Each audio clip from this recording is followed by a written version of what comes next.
Hola, bienvenidos a Power to the People, un nuevo podcast que desde Paradigma pretende conversar sobre los cambios que estamos viviendo en los últimos años en todo lo relacionado con la comunicación en general y a nivel particular cómo las marcas pueden de alguna manera conectar mejor con las personas.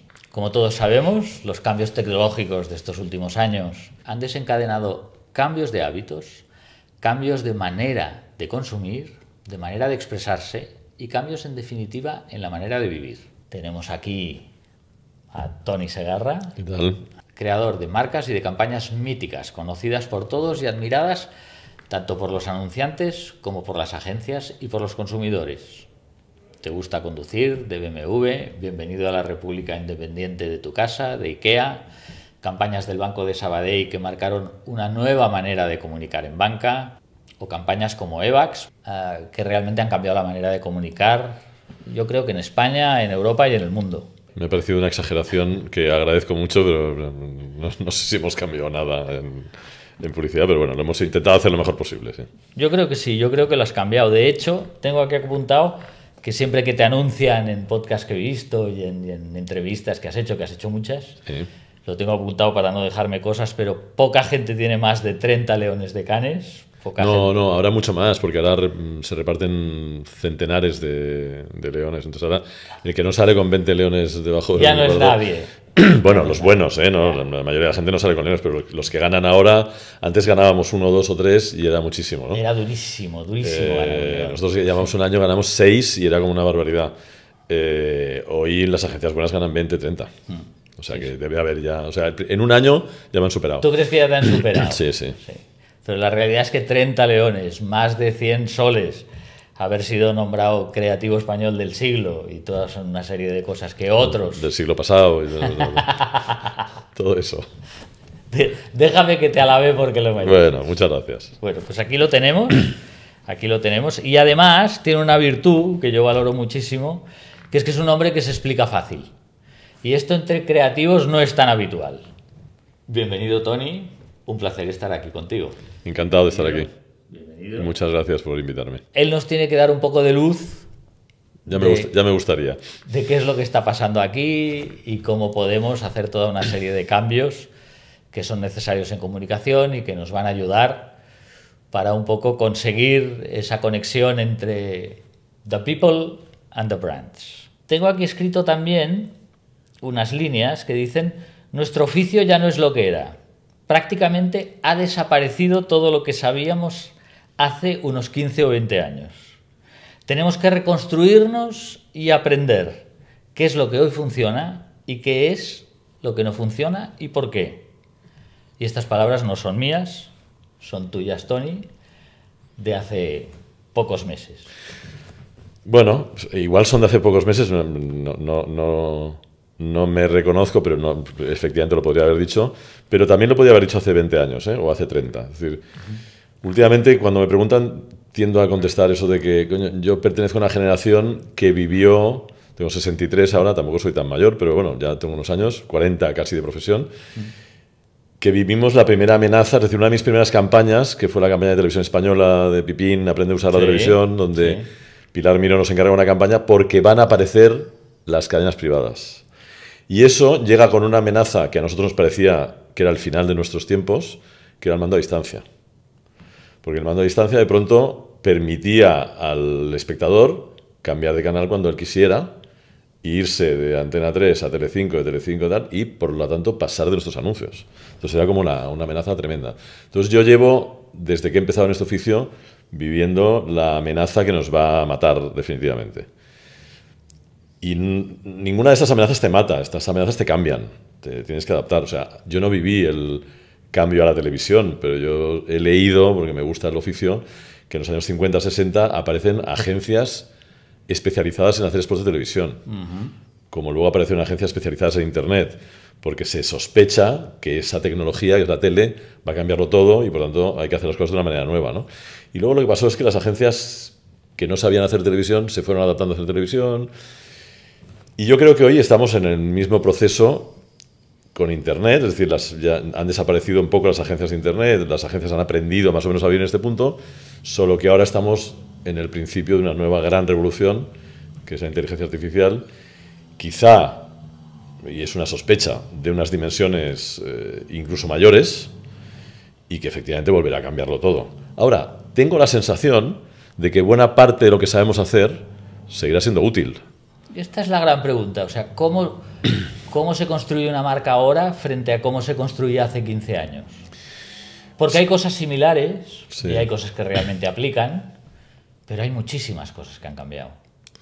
Sí, yo diría que siendo muy simplista, y siempre que simplificas te equivocas, pero bueno, también me has dicho que tiendo a hablar claro, pues es porque simplifico quizá demasiado. Me parece que hemos pasado de un modelo de repetición, que es el que nos permitía, digamos, un canal o unos canales que nosotros teníamos a la audiencia convocada y le podíamos machacar, digamos, de alguna manera, y eso hicimos durante muchos años. Eso hoy es imposible, la audiencia está fragmentada, enormemente fragmentada, exponencialmente fragmentada. Entonces yo creo que hemos pasado a un modelo de consistencia. Es decir, ya no puedes repetir, pero sí puedes ser tú tantas veces como quieras. Entonces, lo importante, yo creo, o por lo menos en lo que yo creo firmemente este oficio, y que creo que ahora es más relevante que nunca, es saber quién eres, saber a dónde vas, saber cuál es tu personalidad. Es decir, un poco lo que hemos llamado siempre estratégico, ¿no? Lo estratégico o lo conceptual de la marca, ¿no? Entonces, yo siempre me he dedicado a eso. Antes lo expresábamos en un spot, hoy lo expresamos de 100.000 maneras. Últimamente pongo un ejemplo que a mí me sirve. Los ejemplos siempre ayudan y limitan, ¿no? Pero que es, yo creo que hoy construimos personajes de una serie, ¿no? Yo me imagino, por ejemplo, Soprano. Entonces, Joe Soprano habla con su mujer de una manera, con sus hijos de otra, con sus gorilas de otra y con la policía de otra, pero siempre es Soprano, ¿no? ¿Qué es lo importante de Soprano? Coño, que alguien encontró un nuevo modelo de mafioso, ¿no? Un mafioso vulnerable, ¿no? Eso es un concepto, eso es lo estratégico. Es decir, ¿qué he creado? He creado un mafioso vulnerable. ¿Cómo va a hablar? De muchas maneras distintas, siempre siendo ese mafioso vulnerable, ¿no? Entonces, claro. Yo creo que hoy las marcas necesitan esa consistencia de saber quién son para poder expresarse de la manera que el canal exija, siendo ellas, digamos, ¿no? Yo creo que hay otro cambio importantísimo que tiene que ver con el diálogo, ¿no? Con que hasta ahora, o sobre todo desde hace unos años, digamos que las marcas hablaban y la gente escuchaba. Sí. Punto. Esto era el trato, ¿no? Sí. Y entonces hemos pasado un poco a que ahora las marcas no solo tienen que decir, sino que sobre todo tienen que hacer. Y que además, y de ahí el power to the people, la gente es la que marca la regla, la gente es la que marca el diálogo, la gente es la que dice de qué se tiene que hablar. Entonces todo esto ha cambiado mucho las estrategias, porque Sí. es absolutamente diferente. No, tienes razón. Lo del decir y hacer es cierto, pero yo creo que las marcas buenas siempre hicieron, ¿eh? Ahí siempre ponemos el mismo ejemplo que es Apple, pero bueno, hablaban a través del producto y hablaban a través de lo que hacían. Yo creo que de lo que dices, que es verdad, es decir, hemos pasado de una época de discurso a una época más de conversación, a pesar de que cuando hacíamos discursos también esperábamos la respuesta, pero bueno, esperábamos la respuesta a nuestro discurso, a nuestro Sí, no, monólogo de alguna la manera. marca marcaba el tema. Nos subíamos en una caja de cervezas y soltábamos nuestro rollo y a ver qué decía la gente. Y es verdad que hoy, en la medida que eso es prácticamente imposible hacerlo, tenemos la necesidad de saber qué le interesa escuchar a la gente de lo que nosotros sabemos hacer o sabemos decir. Por tanto, nos hemos convertido más a mí me gusta decirnos, en canales, en medios, en emisores de información. O sea, un periodista en general es un experto en saber de qué tiene que hablarle a la gente, porque a la gente le interesa eso. Es verdad que la prensa, digamos, de papel de toda la vida sigue teniendo ese mismo complejo que nosotros de discurso. Es decir, el periodista clásico de papel que tiene nuestra edad o que tiene mi edad ahora mismo sigue pensando que él antes le decía a la gente lo que tenía que pensar y que no pensaba ni un momento en qué quería escuchar la gente de él. Sí, totalmente. Trasladado su discurso. Pero eso yo creo que ha cambiado, sí. Ha cambiado dramáticamente, sin embargo, no sé si lo estamos aplicando, ¿eh? O sea, porque yo creo que la influencia mental y conceptual de la tele sigue estando en las marcas y sigue estando en las agencias. Seguro. O sea, seguimos funcionando en base a una lógica que ya no existe. Otro de los cambios que yo creo que ha pasado, y me gustaría saber tu opinión, es que además del tema este que hemos nombrado, de un poco el tema que se dialoga y cómo se dialoga y quién marca sobre qué se está hablando, hay otro tema que es la inmediatez y los tempos, que han cambiado de una manera brutal. Yo siempre digo que antes las marcas o los publicistas, cuando hacíamos comunicación de las marcas, escribíamos una novela al año, y con una novela al año eso funcionaba. Y de repente esto cambió y teníamos que escribir un diario cada día. Y este diario cada día ahora tampoco es suficiente. Ahora estamos en cada hora, cada minuto, el mensaje, la noticia directa, el on time absoluto. Sí, yo diría que es un tema que trasciende a la publicidad. Es decir, yo diría que este es uno de los grandes temas de la humanidad. Es decir, la humanidad siempre ha vivido cambios. Me fastidia mucho la palabra, pero es la que utilizamos siempre, ¿no? Disruptivos o transformadores, radicalmente transformadores, pues la agricultura, ¿no? La aparición del libro, ¿no? Pero es verdad que no a la velocidad a la que aparecen ahora. Es decir, lo que ha cambiado de una manera brutal es la velocidad. Y por tanto, la capacidad que como seres humanos tenemos de adaptarnos a esas transformaciones. Por primera vez en la historia, las transformaciones van mucho más rápido que nuestra capacidad de reflexionarlas, ¿no? Ahora estamos ante ese problema con la inteligencia artificial. Es decir, está avanzando mientras todo el mundo dice, vayamos con cuidado, que esto no sabemos hacia dónde nos lleva, pero no podemos parar. O sea, hay una dinámica que nos excede, claramente, excede a la humanidad por completo. Es decir, no hay manera de pararlo, no hay posibilidad de pararlo. Y eso sí que es una transformación, eso sí que es una novedad, digamos, ¿no? Yo creo que las transformaciones radicales han habido siempre y tienen que haber siempre, y los cambios tecnológicos han cambiado el mundo, ¿no? De maneras muy, muy dramáticas, es decir.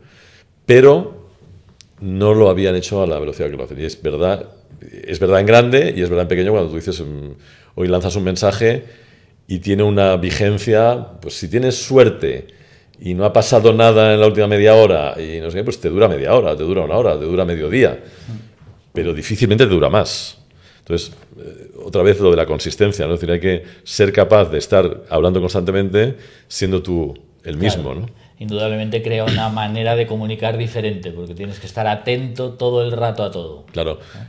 También esto parte de que venimos de esa lógica completamente muerta, pero que sigue estando en nosotros, que es la lógica de la campaña, ¿no? ¿No? Pues en septiembre saldremos con un spot que durará un mes, que le meteremos una pasta, que no sé qué tal. Bueno, pues eso hoy es razonablemente inútil, pero no sé si no queremos admitirlo, no sé si estamos demasiado acostumbrados, no sé si todavía funciona vagamente y entonces lo usamos porque no sabemos qué usar, porque la otra es lo que hacíamos no funciona, pero tampoco hay una cosa nueva que sustituya a eso que hacíamos. Hay 1000 millones de cosas que ninguna de ellas sustituye lo que hacíamos, sino que son partes de una complejidad, ¿no? Entonces, claro, como no hay una sustitución, pues seguimos dándole a lo que funcionaba, que funciona mucho menos, pero sigue funcionando algo. Entonces, desde luego, por ejemplo, en términos de audiencia, pues seguramente más que cualquiera de los pedacitos de canal que hay por ahí fragmentados, pero viene otra vez lo mismo, como queremos llegar a todo el mundo. Sí. Seguimos teniendo esa propensión a, no, es que yo soy una marca de gran consumo y quiero llegar a la mayoría de la gente. Pues no sé, nosotros cuando hacíamos anuncios de Evax, que los veía, yo me imaginaba a veces, ¿no? Un señor con una cerveza que estaba viendo un partido de fútbol y de pronto se encontraba con un anuncio de compresa con alas y decía, bueno, pues es tirar tiros al aire, pero bueno, como salía barato, pues se hacía, ¿no? La segmentación de la que no hemos hablado, ¿no? Es decir, esa capacidad que tienen muchas marcas de entender a quién se dirigen y hablarles directamente y conectar con ellos, ¿no? Pues una cosa que hay que hacer y que hay que aprender a hacer. Sí. Y que nos cuesta mucho. Eso marca claramente cómo, o sea, qué habilidades tiene que tener el creativo de hoy para realmente vivir en este entorno. Y son diferentes.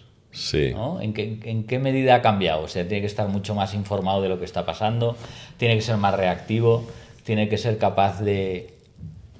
Yo cuando te decía al principio que creo que hay virtudes de lo que hacemos que siguen teniendo futuro y proyección y que yo creo que tendrán más, es la dirección creativa, entendida como eso de lo que estás hablando. Es decir, alguien que es capaz de entender entender la consistencia, entender qué personaje estoy trasladando al mundo y cómo habla ese personaje, y ser capaz de trabajar con mucha gente muy diversa que son esos especialistas que van a trabajar en canales distintos y en reacciones distintas, y ser capaz de que eso sea todo el rato consistente. Entonces yo creo que una dirección creativa, que me parece que ya es imposible que esté en la agencia, Sí. sino que es una dirección creativa que creo que casi necesariamente tiene que estar dentro del cliente. O sea, a mí cuando me preguntan, ¿ahora qué haces? Digo, pues yo creo que antes era director creativo en una agencia de publicidad, con lo que eso representa, ya soy director creativo de marcas. Yo me introduzco en una marca y hago de director creativo desde el interior de una marca. Porque eso, por ejemplo, afecta ya no solo a la comunicación, o sea, afecta a todo lo que es comunicación, que es todo. Entonces, si eres director creativo de una marca, pues te van a preguntar los de diseño de producto cómo deberían diseñar el producto en función del posicionamiento, o te van a preguntar los de servicio, del modelo de relación, cómo debería ser ese modelo de relación en función del posicionamiento. Entonces, trabajas de otra manera y con otras intensidades y con otras aproximaciones, ¿no? Pero yo creo que la dirección creativa, bastante cercana a lo que ha sido siempre. Director creativo de comunicación es una cosa que se ha inventado la publicidad, yo diría. Y las marcas de moda, de alguna manera, ¿no? Es que para mí son los grandes comunicadores. Pero vienen, yo creo, de la comunicación. La dirección creativa yo creo que sigue siendo necesaria, imprescindible, y yo creo que habría que reforzarla. El problema que tenemos es que muchos directores creativos siguen pensando que lo que ellos hacen son anuncios de televisión. Ya, sí, sí. Y, Bueno, no es así. de esto que hablas hay una tendencia que yo creo que es cíclica, que es lo de tener la creatividad in-house, ¿no? O sea, Sí. esto había pasado en una época, luego Sí, dejó sí. de pasar, luego ha vuelto a pasar. ¿Es bueno, es malo tener un equipo dentro del cliente que sea el que realmente hace la creatividad? No lo sé, yo te he oído decir una cosa que es interesante, que es que el hecho de no conocer mucho sobre la marca te da una libertad para crear cosas que sorprendan y que sean diferentes y que realmente aporten a la marca. Entonces eso desde dentro es mucho más difícil. Sí, sí, yo creo que es inevitable que las marcas y las compañías tengan departamentos de producción, de contenido, de creación. También es verdad que eso se tiene que combinar con la aparición de personajes externos. Es al revés de lo de ahora, es decir, lo normal era, tengo una agencia y de vez en cuando yo tengo alguna cosa dentro que les ayuda, tal cual. Yo creo que el protagonismo debería ser al revés, es decir, una vez tengo a alguien dentro que entiende lo que soy y que lo va construyendo, puedo tener la mirada externa de gente de vez en cuando, ¿no? Que en partes, yo que sé, por ejemplo, Apple es lo que hace, ¿no? Tiene una mirada externa por parte de una agencia. De todas maneras, lo de las miradas externas dura lo que dura, ¿eh? A mí me parece una cosa muy importante, pero tiene su duración, porque llega un momento que si estás 10 años trabajando con una marca... Sí, al final sabes tanto claro, de la marca como yo recuerdo que a mí ellos mismos. a veces en Ikea, por ejemplo, me decían, es que parecéis más Ikea vosotros que nosotros, y lo veían como un problema, y a lo mejor lo era.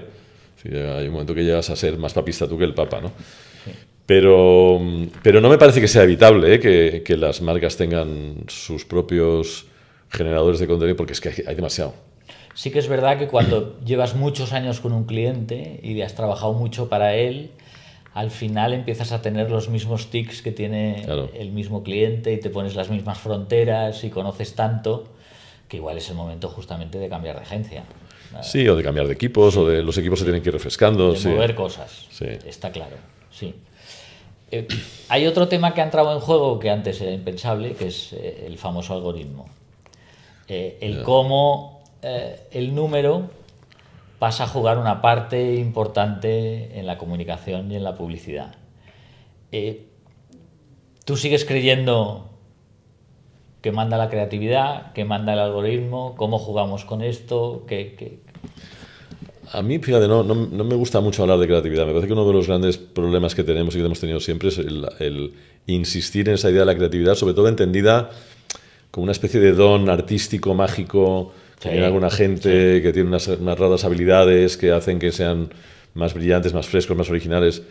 Yo, desde luego, utilizamos la creatividad, pero lo utilizamos para vender y para construir marcas para vender. Entonces, y la creatividad la utiliza todo el mundo que tiene algún problema y en algún momento tiene que resolver ese problema de una manera no usual y, por tanto, aplica la creatividad. Los abogados, los financieros, las amas de casa y cualquiera que sea. Entonces, no me gusta que el discurso circule en torno a la creatividad.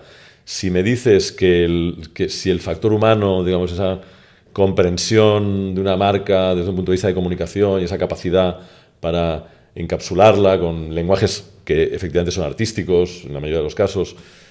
Si tiene valor y seguirá teniendo valor, pues yo ya te lo he dicho, yo creo que sí. Y que salen de estrategias no numéricas, digamos. Y que salen de estrategias no numéricas, salen de estrategias conceptuales. Al final, exacto. Al final la estrategia tiene bastante que ver con... permíteme, con lo filosófico en un sentido mezquino, en un sentido banal, un poco más de la filosofía, pero es responder a las preguntas fundamentales de una marca. ¿No? Pues, ¿yo quién soy? ¿Yo hacia dónde voy? ¿Yo de dónde vengo? ¿Y eso cómo me afecta? ¿Y cómo me relaciono con los otros? Es decir, bueno, pues ese tipo de cosas que son preguntas de la filosofía, relacionadas con una cosa menos complicada que es la existencia humana o la existencia de Dios o la existencia del mundo, que es a lo que se dedica la filosofía, pues es lo que hace la estrategia. Y por tanto son cuestiones muy de humanidades, ¿no? Y muy de sentido común. No sé si hay... Yo creo que el algoritmo tiene más que ver con la mecanización, la automatización, la llegada a la gente, la llegada a la gente, el conocimiento de la gente, el tratamiento de los datos, que es muy importante, ¿eh?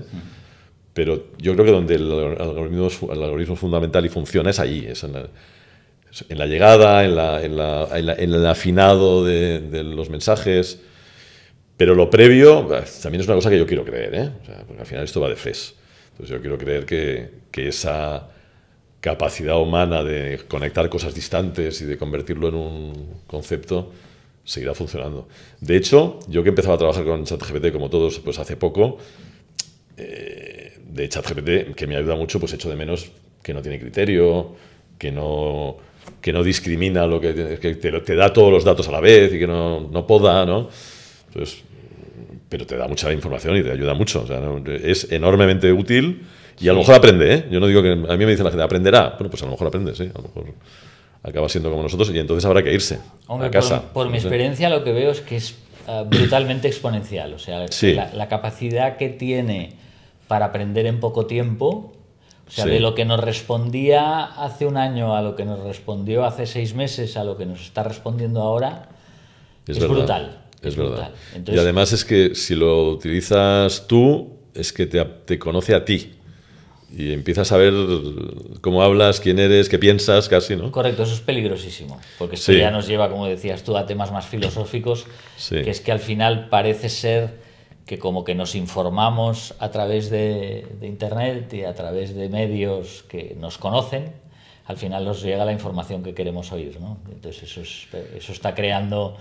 esa diáspora, ¿no? esa división de mundos. Sí, a mí es verdad esto. Un poco peligrosa. Es verdad esto, pero ¿y cuándo no fue así? Es decir, yo ahora pienso, mi mamá se murió en Navidad y yo recuerdo que cuando iba a su casa tenía La Vanguardia. Ella fue suscriptora de La Vanguardia durante, no sé, toda su vida. Yo pensaba, mi madre, o sea, buena parte del mundo que mi madre ha conformado en su cabeza se lo ha conformado La Vanguardia.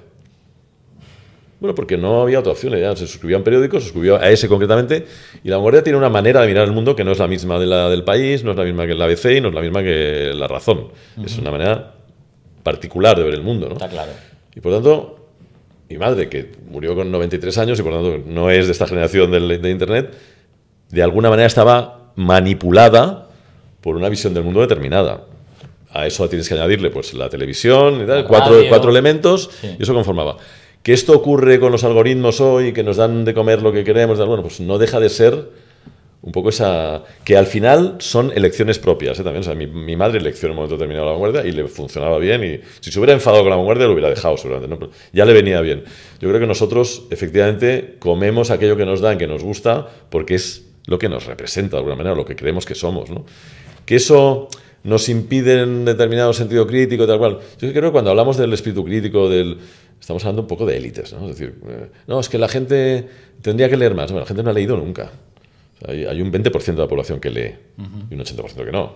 Entonces, tampoco, digamos, exageremos y pensemos que no, es que ahora nos van a comer a todos el coco. No, el coco nos lo han comido siempre. De hecho, el humanismo, ¿qué es? El humanismo es una lista de libros. Es decir, ¿por qué tenemos que leer desde hace 5 siglos los mismos libros? Porque tenemos que leer la Divina Comedia del Quijote y no otros. Está claro, pero ¿no crees que ahora la capacidad de leer, de ver, de estar expuesto a opiniones más diversas Yo creo que es mayor ahora. ¿Tú crees que es mayor, eh? Bueno, yo nunca había tenido la posibilidad, y lo tengo desde hace 20 años, 25 años por internet, yo nunca había tenido la posibilidad de leer los titulares de 7 periódicos. Sí, Porque son gratis. Antes ibas al kiosco y si querías, si hacías el ejercicio, o luego había el ejercicio de los políticos o de los muy fanáticos que se compraban 6 periódicos y los leían, pero en general te comprabas uno.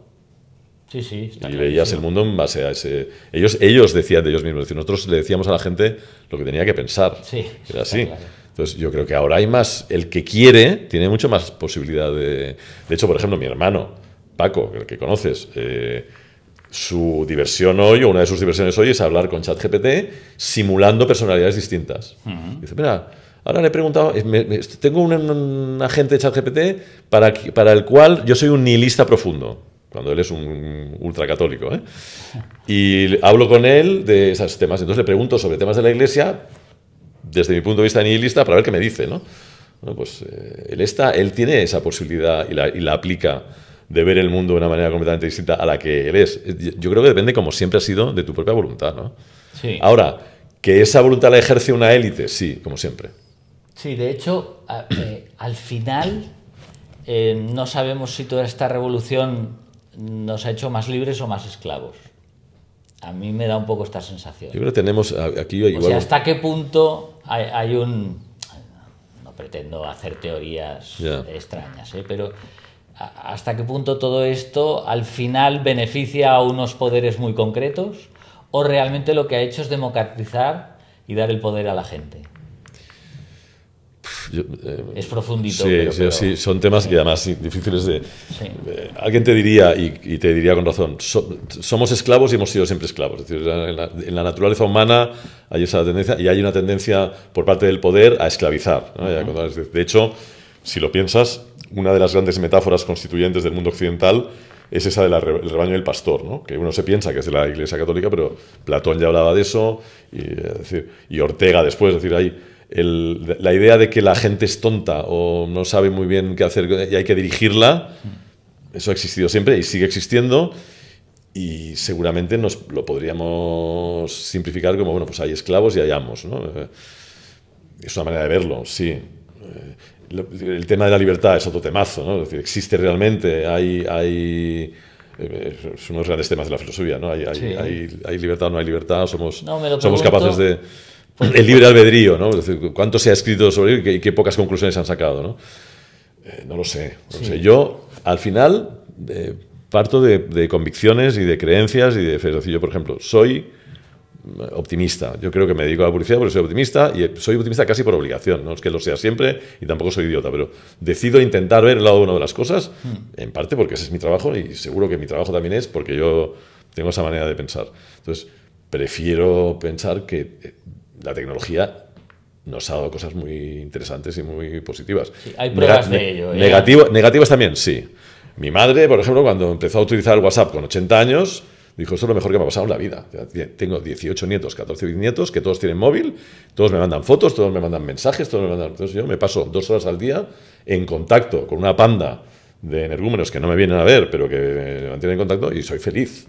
Sí, sí. Si no hubiera tenido WhatsApp, eso no pasaría. Entonces, ¿WhatsApp es malo? Pues también.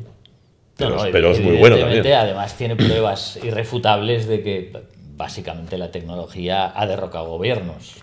O sea, le ha dado ese poder a la gente. Con lo cual, está claro. Está ahí. Tiene una parte positiva enorme. Y en cualquier caso, es lo que hay, ¿no? Sí. Tenemos ahí que puedes prescindir de ella, puedes apartarte. Sí.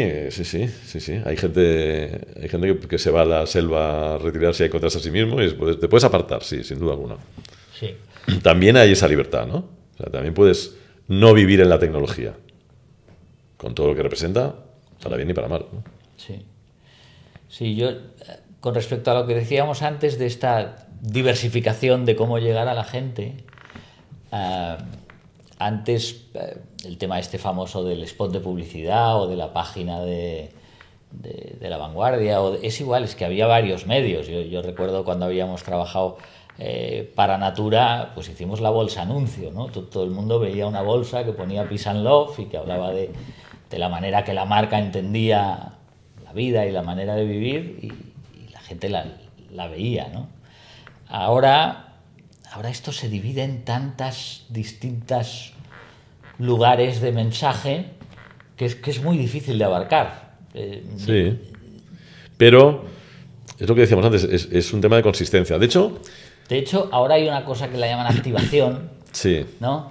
sí, pero eso que dices de la bolsa, eso ya existía antes, es decir, la tele, a la que accedían unas pocas marcas, tampoco nos engañemos, es decir, Sí. la inmensa mayoría de las marcas no tenían acceso a la televisión porque era cara, la tele tapó todo eso, pero no dejó de existir. Pero lo tapó y nos hizo creer que esos canales no eran importantes, lo mismo que nos hizo creer que el producto no era importante. Sí, hasta el punto de que las marcas ponían eso de anunciar en televisión en su producto como si fuera el componente diferencial del producto. Plus, ¿no? Claro, sí. era un ingrediente del producto. Y dejó de pensar que hacer un producto distinto y mejor era lo que tenía que hacer, porque la tele ya se lo arreglaba el tema. Pero, por ejemplo, cuando te dicen, no es que Zara no hace publicidad, no, Zara eligió una manera de hacer publicidad diferente, o sea, pensó, lo importante para mí es el lugar donde estoy, ¿no? Entonces, cuando Zara, que todavía no la conoce nadie o la conocen pocos, se va a la Quinta Avenida y paga un sobreprecio enorme por tener una tienda donde no le toca, porque no es una marca de lujo ni es una marca tal, está haciendo un anuncio y está gastándose el dinero que se gastaría en un anuncio. Ayer me decían, pues eso es $1 millón, $1,5 millones al mes. Bueno, pues 12 o 15 millones de dólares al año, eso es una campaña de publicidad que te está explicando quién quiero ser y a dónde quiero ir y cómo me represento a mí mismo. O sea, Zara, por ejemplo, entiende el escaparate como su gran medio. Entonces, cada cierto tiempo le encarga a gente de tecnología, a gente experta en comunicación, que le piense el escaparate del futuro y van aprendiendo a cómo trabajar en el escaparate. Son gente que ha entendido que la tele no... En relación a la tele, que había otros canales, pero efectivamente la bolsa... Acordate de la bolsa de Vinson. O sea, el gran medio de Vinson era una bolsa.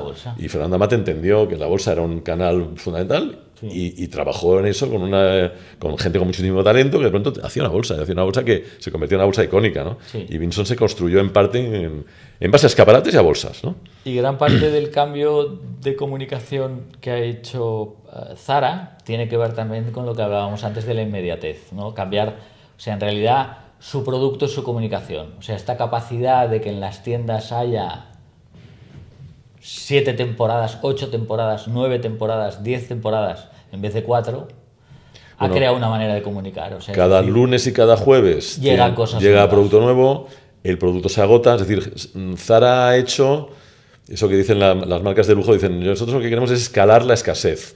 Pues Zara ha hecho una marca inmensa a partir de escalar la escasez. Sí, y todo eso viene, yo recuerdo que una vez me contó Ferran Adrià que le habían invitado a una conferencia en Inditex y que el tío pidió un montón de pasta porque no tenía tiempo y no estaba agobiado tal cual, y dijeron, no, pues te lo pagamos, o bien, si quieres, en vez de cobrar eso, una comida con Amancio Ortega. Y obviamente Ferran dijo, voy y hago la comida con Amancio Ortega. Entonces le pregunté, ¿y qué te llamó la atención de lo que te dijo? Me dijo, lo que más me llamó la atención es que el tío, yo le pregunté, ¿y esto, de dónde sale esto de Inditex? Y dice, mira, y Amancio Ortega le dijo, mira, yo lo único que quería, nosotros teníamos una tiendecita en Coruña, yo lo único que quería es que viniera más gente, más a menudo. Y cuando me dijo eso Ferran, pensé, hostia, eso es Zara todavía hoy. Totalmente. O sea, cuando te dices eso, dices, ese es el concepto. Entonces, a partir de ahí han construido una cosa extraordinaria, pero que sigue funcionando en base a lo mismo que le hizo moverse de la primera tienda. Sí, está claro, está claro. ¿Qué tengo que hacer para precio asequible, ir variando, darle a la gente lo que está buscando, no meterme en el mundo de la moda y de la tendencia porque si no me moriré? Ellos dicen de Siminuns que es una compañía de servicios, es que yo le doy a la gente la ropa que está buscando. Y si no la tengo que tener la capacidad de ponerla en la tienda en 10 días, ¿no? Si no hay camisas de cuadros, si la gente quiere camisas de cuadros, yo tengo que tener camisas de cuadros en 10 días, ¿no? Pues bueno, pues... Y yo copio, y yo no tengo la menor intención de crear ninguna tendencia. Bueno, pues eso se crea a partir de esa cosa tan sencilla de yo quiero que venga más gente más a menudo, ¿no? Qué maravilla. Hay otro cambio interesante, que es el tema de la personificación del mensaje, las personas como líderes, todo el tema de los influencers, ¿no? Cómo esto ha afectado y cómo las marcas se sirven de ellos para realmente lanzar su mensaje. Sí, otra vez es una variación de algo que conocemos muy bien, que es el uso de famosos para comunicar, ¿no? El celebrity como prescriptor, solo que hoy la tecnología permite a ese celebrity tener una audiencia y gestionarla. Correcto. Con lo cual, le ha dado un poder que antes no tenía. Se convierten en canales en sí mismos, se convierten en emisores de comunicación. Son ellos el medio, son ellos la agencia. Son la agencia porque ellos saben cómo hablar con el medio. Pero, por ejemplo, eso es una cosa sorprendente de los medios. Yo recuerdo que Carlos Rolando y Moliné, a quien conocías, me contaban que en el principio de Evax, cuando hicieron el lanzamiento de Evax, hicieron un anuncio distinto para cada revista femenina. Porque cada revista femenina tenía un público distinto. Entonces, el anuncio de Evax de Telva era distinto del anuncio de Evax de lecturas y el anuncio de Evax de Pronto. Y yo pensaba, es lo lógico. Es lo lógico. Luego, por la tele, pasamos a una época en que decíamos, no, como la tele lo gobierna todo, ponemos el mismo anuncio en todas las revistas, que además es un anuncio basado en la tele, porque era eso, ¿no? Cómo adaptamos la tele a las revistas. Y todo para que todo tuviera la misma... Era monolítico. Pero no tenía mucho sentido, no tenía mucha lógica. Entonces yo creo que hemos vuelto a esa idea de que, oye, si contrato a este influencer y este influencer sabe cómo hablar a su gente, porque por eso ha conseguido una audiencia, hombre, dejemos que él nos ayude a explicar las cosas, porque él sabe cómo hacerlo, ¿no? A él le van a creer más que a mí, ¿no? Yo no puedo imponer mi manera de ser a un tipo que está hablando con alguien, ¿no? Y eso tenía lógica, o tiene lógica. Otra cosa es que, insisto, estamos tan todavía embebidos de la cultura de la tele que es que nos cuesta entender que esto tiene lógica y tiene sentido común. Y luego también es verdad que es más trabajo. Pero bueno. Sí, lo que pasa es que como que todo se ha multiplicado de una manera exponencial, ahora hay como un exceso y una cantidad tan bestia de influencers que un poco, de alguna manera, uno se pregunta si el consumidor no percibe, ¿no? este exceso, entre comillas, en este mundo que estamos ahora de verdad, si no percibe de una manera clara este engaño, ¿no? Naturalmente, hay muchas cifras que nos indican que los influencers están perdiendo eficacia y están perdiendo valor. Claro. Vamos a ver. A veces me preguntan, ¿tú alguna cosa o sea, ¿tú en qué has basado tu carrera fundamentalmente? Yo digo, yo creo que sobre todo en el respeto a dos dignidades. Mi dignidad, es decir, que no me avergonzara mucho lo que hacía, es decir, un poco de vergüenza torera, es decir, no poner ahí en la calle una cosa que a mí no me parezca que esté interesante, y sobre todo la dignidad y la inteligencia del que me escucha. La gente no es idiota. Ogilvy decía aquello de el consumidor no es idiota, es tu mujer, ¿no? Entonces, a veces nos pensamos que, ¿no? Cuando nos dicen, ¿no? Cuando nos acusan, es que creáis necesidades falsas en la gente. Sí. No es verdad, ya me gustaría crear necesidades falsas en la gente. La gente compra lo que le da la gana y hace lo que le da la gana y tiene el dinero que tiene en el bolsillo, que es poco normalmente, y hace lo que puede con ese dinero. Entonces no fastidiemos. Ahí delante de nuestros anuncios hay gente que sabe lo que quiere y que se compra lo que quiere. Y lo de los influencers, pues es así. O sea, nos hemos creído que la gente es idiota y que se lo va a creer todo, y no. Y llegará un momento en que la gente pasará de los influencers. No de todos. Sí. Habrá influencers que mantendrán una autenticidad y que seguirán siendo buenos prescriptores, como los famosos y como las agencias y como todo. Pero sí, esto está en decadencia, obviamente. Sí. ¿Cuáles crees que son los mayores errores que están cometiendo las marcas con este afán de conectar con la gente y con esta audiencia que está tan hiperconectada? Bueno, yo vuelvo a lo mismo de siempre y no sé si es el error que están cometiendo o el error que yo creo que están cometiendo, pero mi principal crítica sería no ser consciente de quién eres, a dónde vas, cuál es tu rumbo, cuál es tu manera de pensar, tu personalidad. O sea, yo no sería capaz de salir a la calle sin saber eso, ¿no? Sí. Y yo creo que hoy muchas marcas o creen que lo saben o creen que no les importa o tienen objetivos más de tipo financiero que les impide ver o están muy obsesionadas con el corto plazo o con la táctica. Tiene que ver con este propósito de verdad, ¿no? Con el propósito, claro, que me parece una chorrada también, es decir, esta idea de que las marcas tienen que salvar el mundo, que no tiene ningún interés, es decir...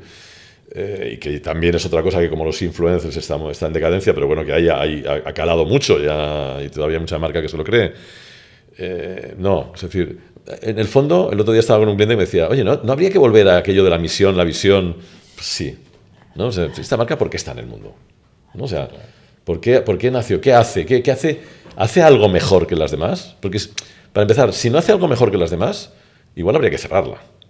Sí, lo que siempre dices de valor y diferencia, ¿no? Claro, o sea, oiga, yo no hago nada que tenga ningún mérito, ninguna tal, pues, eres más barato, al menos no tampoco. Pues chico, pues no sé, pues cierra, porque es que si no, te harán cerrar tus consumidores. Entonces, encontrar eso, yo diría que recordar eso, ¿no? Hay una cosa que dicen los americanos muy buenos de la estrategia, que tiene que ser ¿cómo lo llaman? Un familiar surprise. Es decir, cuando te presentan una estrategia sobre ti y te encuentras... y te encuentras a gusto y la reconoces, tiene que ser una familiar surprise. Es decir, ostras, sí es verdad. Sí. Qué sorpresa volver a reconocerme. Sí, qué sorpresa conocida. Yo era este y me había olvidado, ¿no? Un poco eso, ¿no? Sí. Pues yo creo que el principal error es no partir de ahí. Y luego, a partir de ahí, seguramente el principal error es no depositar tu confianza en alguien que sea capaz de administrar esa comunicación. Lo mismo que depositas tu confianza en un financiero o en un jefe de operaciones, tiene que haber alguien en comunicación en quien confíes y a quien delegues la responsabilidad de contar esa consistencia, yo diría que en todos los canales. Yo insisto en que creo que la figura del director creativo de marca es que va a ser inevitable. Va a ser inevitable, porque las marcas van a necesitar a alguien interno que sea capaz de trasladar eso que has decidido que eres, ¿no? Sí. Tú tienes algunas marcas fetiche que yo conozco. Bueno, que consideras sí, que están haciendo las cosas bien. Sí. ¿Cuáles son? O sea, ¿qué marca destacarías como que ha entendido esta nueva manera de comunicar y que lo está haciendo bien? Pues mira, del último año, y por lo que voy viendo, persisten en el acierto, Mattel, por ejemplo, ¿no? Mattel de pronto con Barbie descubre que lo que tiene son casi licencias de héroes que una enorme cantidad de gente en el mundo aprecia y quiere, ¿no? Y en vez de vender, y de pronto descubren que en vez de vender un producto determinado, tiene que vender esa aura. O sea, Barbie es para muchas mujeres una compañera de juegos, un icono, un sueño, ¿no? De alguna manera. Crearon historias a partir y jugaron con esa muñeca y crearon historias a partir de esa muñeca. Entonces, convertir esa muñeca en una heroína adaptada a los tiempos a través de un canal, como es una película, que es el canal que construye los sueños de la gente, las historias y los anhelos, pues me parece muy inteligente. Y alguien que ha entendido, fíjate, eso por lo que he leído, y está en la Wikipedia, o sea, tampoco hay que ir muy lejos, se lo encargan, alguien decide que tienen un valor ahí, se lo encargan a un tipo que venía de representar a influencers en YouTube, una empresa que se llamaba, no me acuerdo ahora cómo, pero que tuvo cierto predicamento, y ese tipo empieza a hablar con productoras de Hollywood, porque ellos no quieren producir ellos, quieren que lo haga bien y que lo haga una productora que es la que sabe hacer películas. Y creo que hablan de más o menos 2 años, van hablando con productoras que todos les cuentan un poco lo que ellos quieren escuchar. Hasta que al final acaban en una productora pequeñita, que es la de Margot Robbie, creo, que les dice, os metéis en la peli y os criticáis a vosotros mismos y tal, o a que la gente no se va a creer. Y ahí los tíos dicen, estos son los buenos. Entonces Esta es la gran jugada trabajan con ellos, hacen una peli cojonuda, encima ganan dinero con la película, y ganan premios. Es decir, y ahora, por lo que yo sé, están trabajando en 11 contenidos, 11 pelis de 11, pues de los cochecitos, de no sé qué, pues que forman parte del imaginario cultural de muchísima gente, ¿no? Yo creo que es el gran giro creativo o estratégico impresionante de Mattel, que es de algo que estaba denostado y que estaba como incluso, criticado y que estaba pasando un momento difícil porque Barbie era entendida como una muñeca absolutamente fuera de lo que tocaba ser. Le dan la vuelta, interpretan que realmente hay un error ahí y lo cambian y claro, pero fíjate, se hacen fuertes. Claro, y fíjate que ahora lo ves y dices, ¿ahora harías un anuncio de Barbie? No, es que estás matando a Barbie si haces un anuncio, ¿no? Estás yendo contra lo que has construido. Es decir, oye, Barbie es un icono casi te diría emocional de la gente, sí. Es una relación que tiene la gente con su infancia, con su... Sí. ¿Ahora harías un anuncio? Sí, o sea, después de lo que ha pasado, después de haber hecho una peli, de haber construido lo que has construido, creo que un anuncio sería ir contra la propia Barbie, ¿no? Es decir, no es el canal. Y sin embargo, durante décadas lo ha sido, ¿no? Está claro. Luego hay otro ejemplo brutal que lo hemos comentado miles de veces, que es el ejemplo de Red Bull. Ya. Que es que Red Bull, estos sí que hacen. O sea, en vez de dicen, hacen. Bueno, están pero todo el rato... Pero hacen, ¿no? O hacen hacer, que todavía es mejor. En términos de, yo creo que Red Bull es un caso muy claro de entender a quién te diriges y quién eres, ¿no? Porque Red Bull en realidad es un brebaje. En realidad Red Bull es la nueva Coca-Cola, ¿eh? De pronto llega un tío muy listo, un austriaco, que dice, bueno, pues hay un hueco aquí para una nueva Coca-Cola. Entonces, yo creo que Red Bull inevitablemente se transformará en la nueva bebida refrescante del mundo con los años, porque ha utilizado exactamente la misma estrategia. Y luego han sido absolutamente geniales en decir, oye, ¿yo qué soy? Adrenalina, ¿no? Soy... ¿Y eso cómo se representa? Deporte extremo. Vale, pues me voy a quedar con eso. Entonces como tú dices, lo que han hecho es, digamos, han sido capaces de, con mucha consistencia, con mucho dinero, con mucha ambición, apropiarse de esa audiencia, generar esa audiencia y hoy es suya esa audiencia. Y hoy Nike quiere vender una cosa a los chavales de la adrenalina, al deporte extremo, pues han de ir a sus canales, porque se lo han quedado, la han construido, la han fabricado, ¿no? Sí, muy buenos. Muy buenos, yo creo que en el sentido de entender en los tiempos modernos como segmento, y soy un canal y por tanto escucho lo que la gente quiere escuchar de mí, quiere ver de mí y se lo doy, ¿no? Sí. Y se lo fabrico. Pero fíjate que ellos en televisión, por ejemplo, hacen sus dibujitos, sí, son perfectamente coherentes con eso, sí.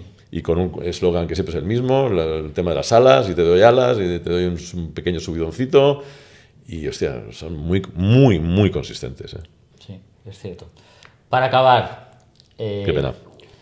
Algo que hablábamos en la comida que hemos tenido previamente. Tu consejo a los jóvenes, a todas estas cantidades de gente que está saliendo de las universidades, que se va a dedicar a la comunicación, que se va a dedicar a la creatividad, que se va a dedicar a la estrategia, que van a encontrar un medio diferente, que van a tener que trabajar desde otros sitios. ¿Qué les dirías? A ver...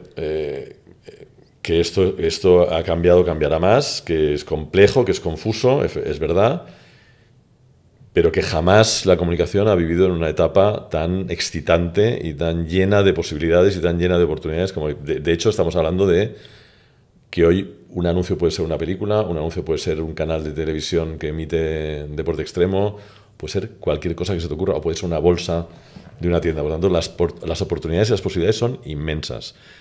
Que eso da un poco de vértigo, que eso da un poco de...